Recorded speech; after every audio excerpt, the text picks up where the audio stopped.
We had some massive news dropped on us today about New World Season 2. New World Season 2 is going to be called Blood of the Sands, and there is a ton of stuff coming in with this season. Some of this stuff we already knew because it was on the roadmap, and then we did receive some additional details about some of these things from the developer video that was posted today as well. As we kind of go through this, I would love to know you guys' thoughts on this. Is Season 2 going to be a win for New World? Are these features that are getting implemented going to be amazing for the game, or are you guys just not excited about it at all? I, for one, am pretty excited about Season 2. I think there's a lot to be excited about, but I do think there might be a couple of missteps in here, and we'll talk about those as we go through this post. So now let's jump in here and let's take a look at what to expect for New World Season 2. So of course, along with the season comes the new story first of all, and it is going to be a story revolving around the group called Blood of the Sands and their leader Malik. So they've emerged from the shadows. You're gonna have to help them find eggs of the beast known as the Devourer. So this could be really fun. I think where they messed up with Season 1 is they did not make the story long at all. You could finish the story in like an hour, which I think is a huge misstep for a season to come into the game.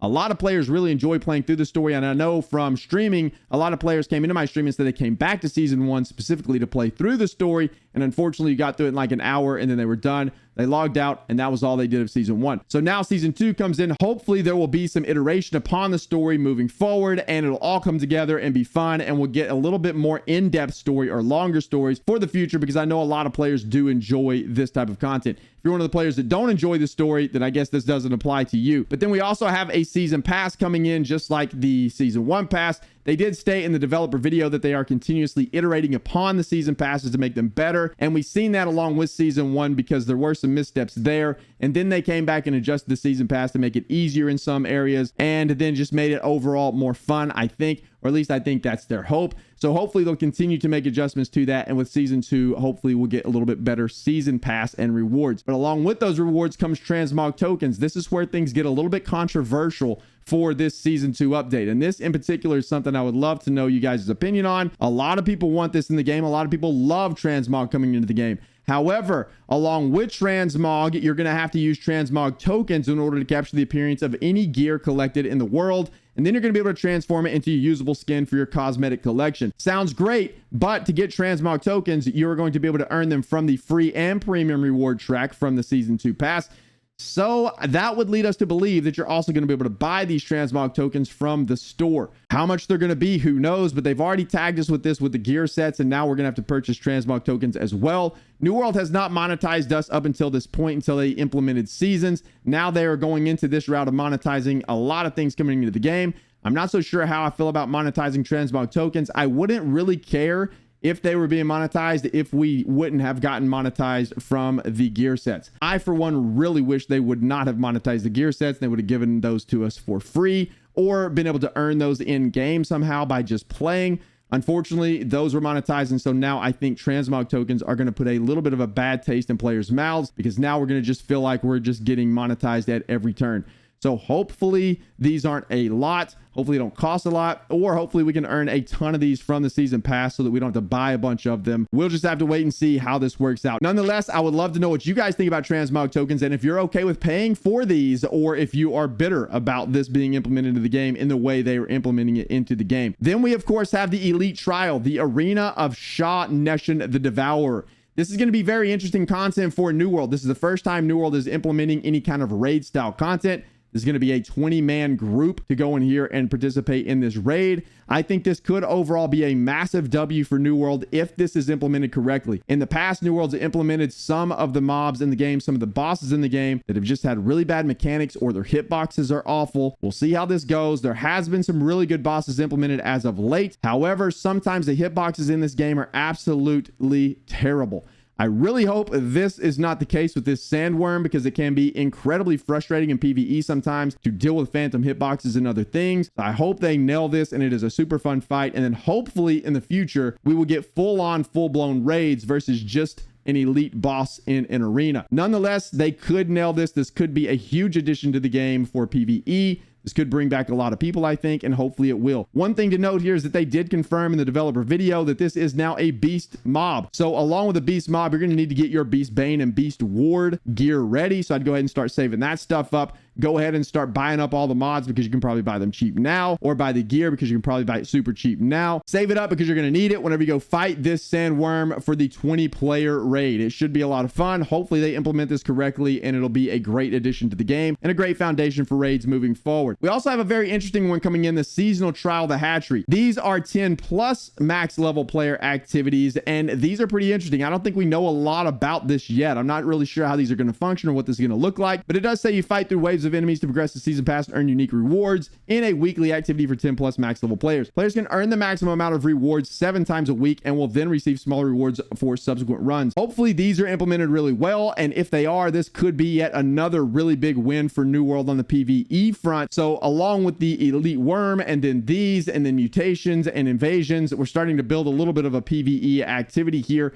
There are still most definitely problems with mutations and a lot of the other PvE activities in the game. For example, invasions are still time gated and player gated, which if you've ever watched any of my content, you know I'm an absolute critic of. I hate that system in the game for both invasions and wars. Nonetheless, that's for another topic. This could be a good thing to add to the game without a doubt, and we'll just have to see how these work out. Hopefully these are fun, engaging activities, 10 plus max level players. That's going to be good. It's going to be different than anything we have in the game so far with the traditional dungeons or expeditions. Hopefully this is good. Let me know what you guys think about this edition of these seasonal trials. This one's called the Hatchery. Hopefully these will be good moving forward. And then of course we have raid groups. We already talked about this a little bit with the sandworm. You're going to be able to create raid groups of up to 20 players. You're going to be able to use these groups in the open world. This is a pretty big addition to the game because now you're going to be able to use these for chest runs and a lot of other things in the open world they mentioned in the video as well. So I think having raid groups in New World is a pretty big W for the game overall. We have cross-world outpost rush. This is a highly anticipated thing coming to New World, and I for one am super excited that this is coming in. However, I really wish we were getting a new OPR map or some new OPR modes. They did mention within the developer video that they are changing some of the scoring.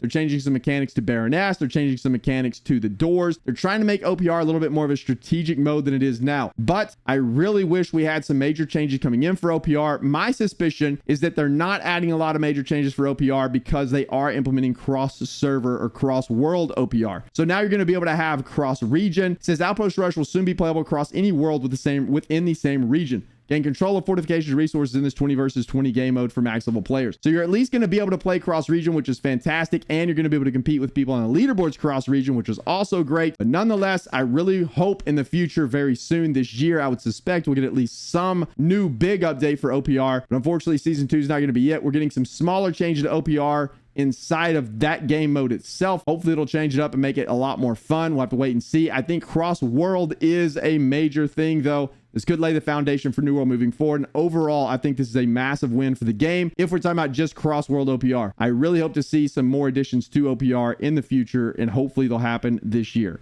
And then here's some of the outpost rush adjustments we just talked about. These updates are going to include reduced wait times and increased focus on objectives, increased damage from siege weapons, and then there's going to be a full list of changes in the PTR patch notes. And then we have a very interesting thing coming up, the First Light Retraction. I did not expect this to come in with Season 2. We know we're getting a zone reworked for the expansion, and I would assume this is to lay the foundation for that. What to expect for this, I have no idea. So we're going to read through this one because this is a massive one to me, and I am very curious to see what happens with First Light. First Light has fallen to the might of Artemis and her angry Earth horde. The settlement fort and trading post in First Light are now closed. A wall of thorns has erupted along the border, barring all access in the territory until further notice. All housing-related items will return to storage and can be found under the old First Light tab in any storage shed. All trading post orders in First Light will eventually expire, but no new orders can be made in the territory.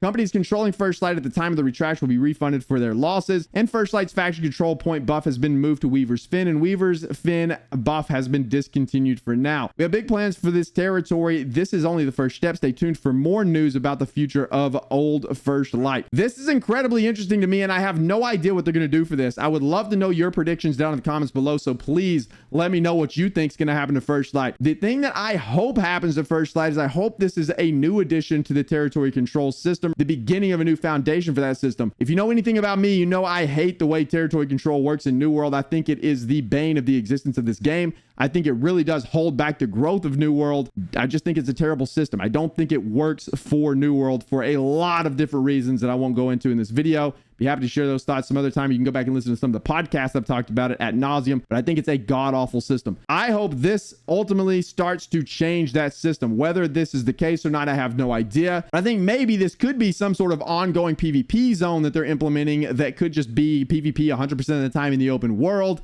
Who knows? I have absolutely no idea what they're doing with First Light, but I, for one, am very excited about this, and I really, really want to know more. But let me know what you guys think about this in the comment and what your predictions are for First Light moving forward. We also have a new 3v3 arena map making its way into New World, and I think this is a pretty awesome addition to the game. This could be a huge win for 3v3 to get people to play this game mode a little bit more. I hope they also give us better rewards for 3v3 to entice a lot more players to come in here and play. I actually love 3v3. I think it's really fun. I think PvP shines in small scale in New World. There is some large scale fun to be had for sure, but I really like the more intimate setting. I like small scale PvP a little bit better anyway, just generally. That's just my personal preference. But I like 3v3s, and this is going to be fun, I think. This map looks very interesting. There's a lot of ramps. There's a lot of places to hide. There's a lot of places to kite around, it looks like. You have this big column in the center. Should provide for some very interesting gameplay. We'll see how this works, and hopefully it'll entice more players to join up in 3v3. And I hope that along with the 3v3 map, at some point we get a new OPR map, and then hopefully we'll just continue to expand upon the PvP world of New World and be able to PvP a lot more than we currently do. Then we have a new heart rune coming in, the Devourer. This ability looks pretty crazy. You're going to summon a sandworm to burst from the ground and damage anything within its path. Seems pretty wild. The animation, I hope, is super cool. They did say they're going to scale back the rate at which they're giving us heart runes. They mentioned that in the video because we just get heart runes too frequently, and I don't disagree with that. I'm glad they're going that route. I'm glad they are scaling them down. Giving us a heart rune with every update is quite a lot. They are pretty expensive to upgrade all the way to max, especially if you want all 3 versions. So I'm 100% okay with them making that decision and doing that. But nonetheless, we're getting one for Season 2. It is going to be called the Devourer. And then along with Season 2, we're getting a couple of events. We're getting the Summer Medley Fair, which we've already been through once. I'm sure you guys know what that is. If you don't, we have a full article on that over at newworldfans.com. You can go check that out. But we're getting another event called Siege of Sulfur. This one seems pretty interesting because it seems a little bit different than other events we've had in the past. You're going to have 10 plus max level players that can team up in a new group activity to defend sandworm eggs from waves of sulfur elementals that seek to destroy them. You're going to defend the eggs to earn rewards that will help you take on Shah Nashin and for a chance to the mini Devourer hat skin and housing items. So this one seems pretty interesting. It looks like a unique event that's coming into the game. We've never had one quite like this, so that should be pretty fun. And to kind of wrap this thing up, the PTR is going to open on May the 25th at 10 a.m. PST or 6 p.m. UTC, and that's it. That's the news. That's what we can expect for Season 2. There's a massive amount of things coming in. I, for one, am looking forward to it. I think it's going to be super great. We have cross-world OPR. We have transmog. Let me know what you think about the transmog tokens. We have a new Sandworm Elite trial, the 10-man trial that's coming in. There's a seasonal trial that's coming in. A lot of good stuff to look forward to, I think. Hopefully, this will give us, as the players, something optimistic to look forward to, because right now the player count of New World is not looking great. I really hope this revitalizes some things in New World, and I hope they continue to iterate upon the game and make it a lot better. They did also mention that New World is not going away with the introduction of Lord of the Rings. That was a big concern for a lot of players. They mentioned in the developer video that that is not the case at all. They said that Amazon is still very committed to New World and that New World is going to be around for a very long time. So that's encouraging for us that really enjoy New World. I still really love the game, but the game needs a lot of help. It needs a lot of work. There's a lot of things that need to be fixed. And hopefully we'll see a lot of these things fixed in the future, and the game will hopefully continue to get better and better as time progresses. That's going to do it for this one, boys and girls. I truly appreciate you guys watching. We have Season 2 to look forward to. And again, let me know what you think about Season 2 in the comments below. I would love to continue this conversation on with you there. And if you enjoy New World or enjoy New World content, please make sure to like and subscribe. We post a lot of it here on the channel. And of course, I stream every Monday through Friday, 8 o'clock a.m. CST over at twitch.tv/BDLG. But that'll do it for this one. Thank you guys for watching. We'll see you in the next one.